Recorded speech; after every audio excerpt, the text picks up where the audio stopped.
Hello, Senior Stoner fan. Just the real Senior Stoner back at you for your Puffco Proxy with Bub Diamond Dab of the Day. Hello, everybody. Thanks for joining me. As always, when you enjoy today's video, you know what to do. Hit the subscription button, send a like. I reply to all the comments. Let's get started with today's topic. Well, how do you stop being a people pleaser? Well, what is a people pleaser? People pleaser is a person who puts others' needs ahead of their own. Type person is usually highly attuned to others and often seen as agreeable, helpful, kind, but people pleasers can also have trouble advocating for themselves, which can lead to a very harmful pattern of self-sacrifice or even self-neglect. Let's discuss. People pleasing is associated with a personality trait known as sociotropy, or feeling overly concerned with pleasing others and earning their approval as a way to maintain relationships. The behavior can even be a symptom of mental health conditions like anxiety, avoidance disorder, codependency. You got to look at it and say to yourself, are you a people pleaser? There are a number of characteristics that people pleasers tend to share. Well, do you have a difficult time saying no? Yes. Are you preoccupied with what other people might think? Yes. Do you feel guilty when you tell people no? Yes. Your fear that turning people down will make them think you're mean or selfish? Yes. You agree to things you don't like and you don't want to do? Yes. You struggle with feelings of low esteem? Yes. You want people to like you and feel that doing things for them will earn their approval? Yes. You're always telling people you're sorry? Yes. You take blame even when something's not your fault? Yes. You never have free time because you're always doing things for other people? Yes. You neglect your own needs in order to do things for others? Yes.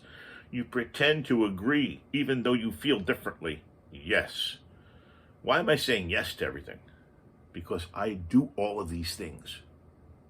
I'm a people pleaser. I don't like it. People pleasers tend to be good at tuning into what others are feeling. I'm incredibly well tuned for that. I'm empathetic, I'm thoughtful, I'm caring, but I tend to have a poor self-image. What do you think about that?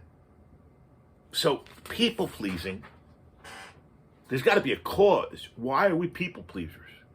Well, in order to be a people pleaser, got to understand what it is. So in order to stop being one, it's important to understand the reasons why we became people pleasers in the beginning.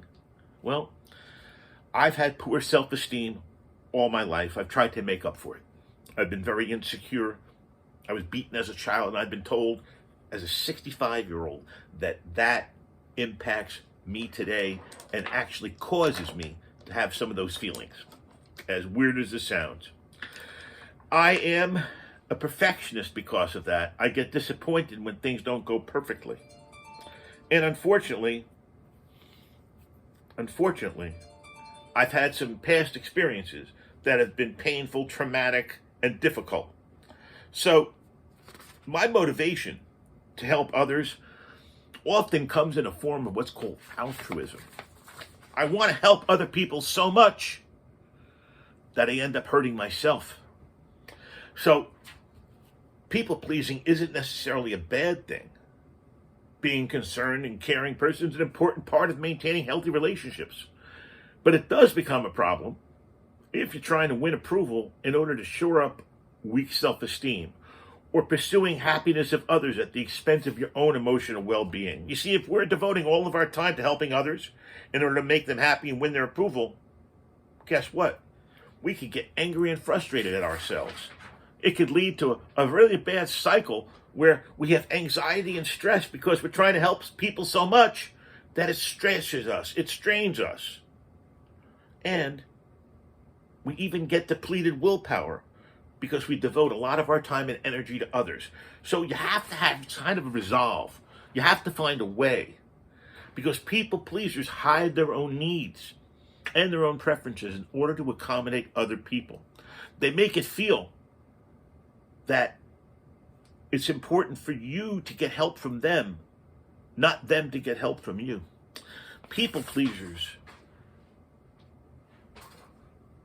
are nice people, but is that what being a people pleaser is? There's a distinction between being nice and being a people pleaser.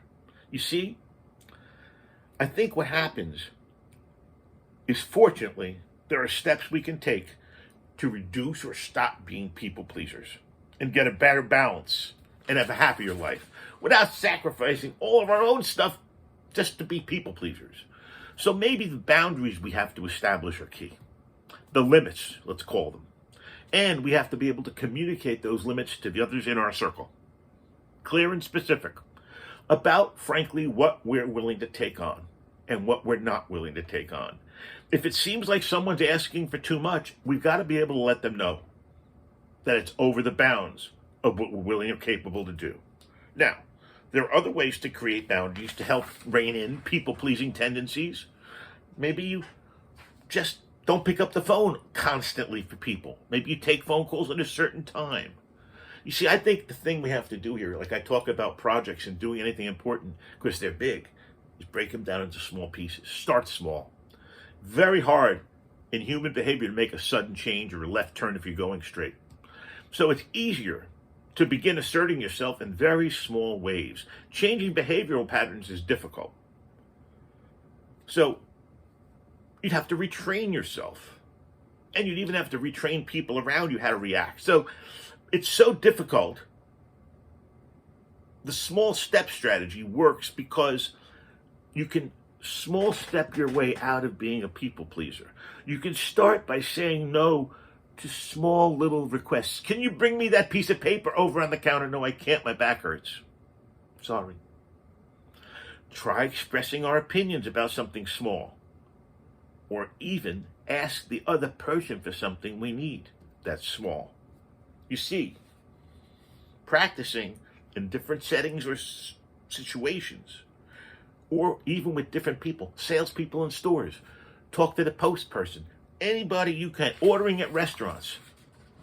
Every time you take a small step away from being a people pleaser, you will gain greater confidence and take back more control in your life.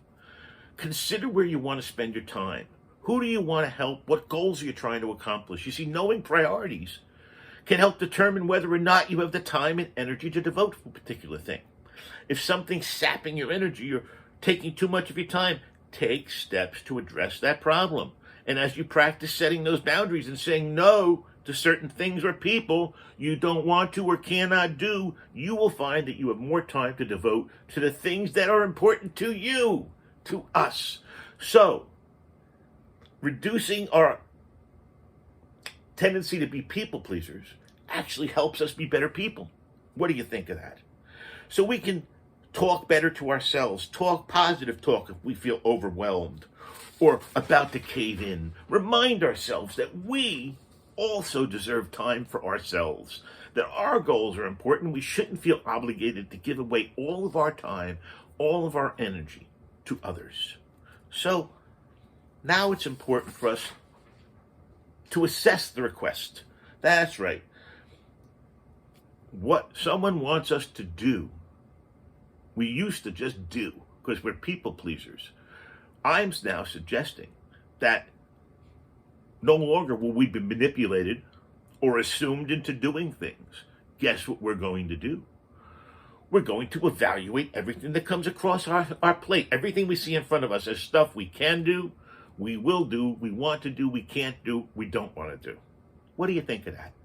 And we'll avoid making excuses, because what we're going to do is we're going to have a decisive tone when we decline something or accept something. And remember, any relationship, business, personal, family, friends, it's a give and a take. It requires that. Strong and healthy relationships are not built on anything other than reciprocity. That's right, reciprocal responsibilities. So, help when you want to help. You don't have to give up being kind and thoughtful. Those are great qualities and contribute to great relationships that we have. The key is examining why we do these things. Don't do things only because we fear rejection or want the approval of others. Keep doing the good things on our own terms. Kindness for the rewards that we want will make us a better person. So remember, if being a people pleaser is making it difficult to pursue your own happiness, find ways to set some boundaries, take your time back, and remind yourself that you just can't please everyone.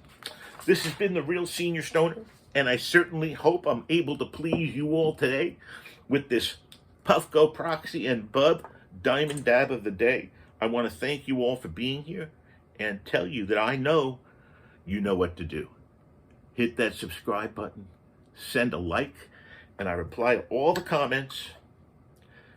Appreciate each and every one of you. Thank you so much for joining me today as we discussed people pleasing. Here we go. Going out on red today. Oh boy, it's going to be a big one.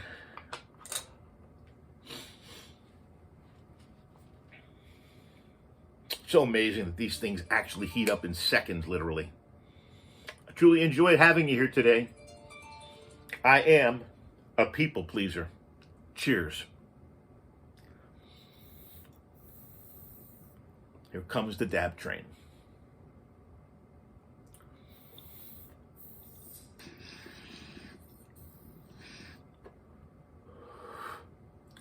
Like the big click. First time, every time.